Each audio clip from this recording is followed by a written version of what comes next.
it's about really understanding, are they going to be able to make that change? Because sometimes you can't change the B player and turn them into an A player. Sometimes you need to take the B player and just literally get them off your bus. So I had a question recently from one of our COO Alliance members, and they were asking, how do you turn B players into A players? The way that you're going to turn B players into A players is first off to understand, is it a skill set gap or is it a core values and behavioral traits gap? Those are two very different things that you're going to have to address with them. If it's a skill set, you just merely sit down with them and show them the skills that they're deficient on or the skills that they need to get better at, and then ask them what they're going to do to work on those skill areas. And then on the leadership team side, figure out what you can do to support them on gaining skills and improving on those skills areas as well.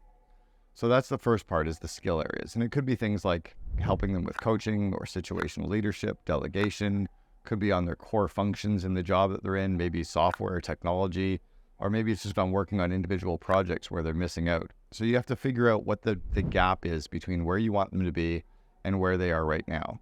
When they submit their plan to you of what they're going to do to change and what they need from you so that you understand what you need to do to support them, leadership needs to sit down and understand, is it possible, right? Because sometimes they're either not willing to do the work or the gap is too big to make it happen. If it's a confidence or a core values side of things, that's often very different. That's really when the come to Jesus meeting sits in, where you need to sit down with the person and show them the couple of core areas where they're really not kind of lining up on a core values or cultural side of things and how they need to change their behavior.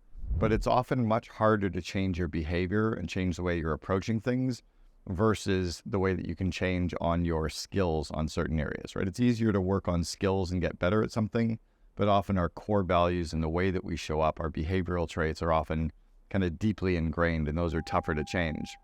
But in both cases, you need to get their buy-in and your buy-in.